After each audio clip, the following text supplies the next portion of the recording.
नमस्कार मित्रांनो, मी गणेश मानकर इग्नाइट अकॅडमीच्या प्लॅटफॉर्मवर तुम्हा सर्वांचे स्वागत करतो। आज आपण काही महत्त्वाच्या अपडेट जे आहेत तर त्या कव्हर करणार आहोत।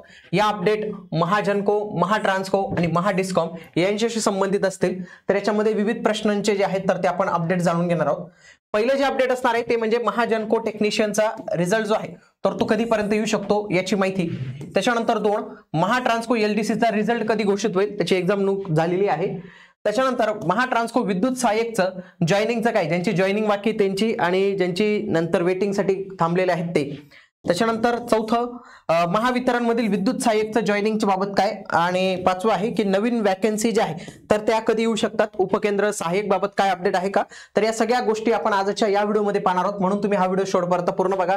आणि इलेक्ट्रिकल इंजिनिअरिंग साठी आपण एक इंटिग्रेटेड कोर्स जो आहे तर तो ऑलरेडी लॉन्च केलेला आहे। यामध्ये आयबीपीएस पॅटर्न नुसार जे आहे तर ते आपण हा संपूर्ण कोर्स डिझाइन केलेला आहे। टेक्निकल, नॉन टेक्निकल अशा सर्व वावी असणार आहे। आजच इग्नाइट अकॅडमीचं ऍप्लिकेशन डाउनलोड करा। पहिली जी अपडेट आहे तर ती आहे महाजनको ट्रान्सको 3 च्या संदर्भातली। बघा, याच्याविषयीची जाहिरात जी आहे तर ती ऑलरेडी आलेली होती। त्याच्यामध्ये 400 पद जे आहेत तर ते आपल्याला एकूण इथं पाहायलाच मिळतात।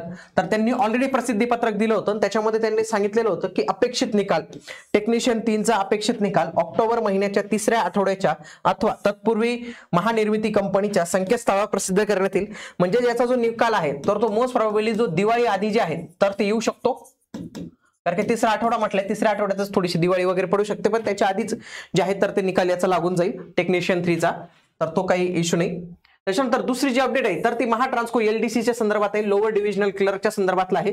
तर याचे जे 260 पद होते तर त्याच्यासाठी परीक्षा जी आहे तर ते 1 ऑगस्ट रोजी घेण्यात आलेली होती। आता नेमकं दिवाळीचा पिरियड चालू आहे, एवढी सगळी कामं त्यांच्याकडून होणार नाही, तर मे बी याचा जो निकाल आहे तर तो दिवाळी नंतर जो आहे तर तो येण्याची इथं दाट अपेक्षा आपल्याला इथं पाहायला मिळू शकते। पुढचं तिसरं अपडेट जे पाहायला मिळतं तर ते महाट्रान्सको विद्युत सहाय्यक याचं पाहायला मिळतं। बघा, याचा ऑलरेडी जे आहे तर ते निकाल इथं लागलेला आहे। विद्युत सहाय्यकचा 3/2/2025 रोजी याची ऑनलाईन टेस्टही झाली होती, याचा निकालही लागलेला आहे। आता दिवाळीनंतर याची वेटिंग लिस्ट मधून काही उमेदवारांना वरती जे आहे तर ते जाण्याची संधी मिळेल, म्हणजेच काय की त्यांचं सिलेक्शन होण्याची चान्सेस जे आहे तर ते सगळ्यात जास्त आहे वेटिंग लिस्ट मधून। बाकी ते सगळ्या गोष्टी त्या रिवाइज करून तुम्हाला बोलवतीलच। पुढची जी अपडेट आहे तर ती आहे महावितरण विद्युत सहाय्यकच्या जॉइनिंगच्या बाबतची अपडेट। बघा, याची जी ऑलरेडी सिलेक्शनची लिस्ट आहे तर ती आलेली आहे। याची एक्झाम 20, 21, 22 मे 2025 रोजी आयबीपीएस मार्फत जे आहे तर ती घेण्यात आली ती विद्युत सहाय्यकची। तर याची लिस्ट ऑलरेडी आहे आणि त्याची पण जे आहे तर ती जॉइनिंग लवकरच येणार आहे। पुढचं 2026 मध्ये ऑलरेडी मुख्यमंत्र्यांनी सांगितलेले की 2026 वर्ष हे भरतीचं वर्ष असणार आहे। या वर्षात राज्य शासन मोठ्या प्रमाणावर पदभरती देखील जी आहे तर ती करणार आहे। तर या सगळ्या घोषणा केलेल्या आहेत, म्हणजे आगामी काळात आपल्याला इलेक्ट्रिकल मध्ये पण चांगली पदभरती जी आहे तर ती 2026 मध्ये जी आहे तर ती बघायला मिळू शकते। आता कोणत्या विभागात किती जागा असतील, काय असतील, तर त्या संदर्भातले अपडेट जे आहे तर त्या वेळोवेळी येत राहतील, तर ते तुम्हाला या चॅनलच्या माध्यमातून जे आहे तर त्या बघायला मिळणार आहे। त्यासोबतच बघा, महावितरण कडून राज्यात 103 नवीन कार्यालय आणि 876 पदांची निर्मितीबाबतची न्यूज पण जी आहे तर ते मागे आलेलीच होती।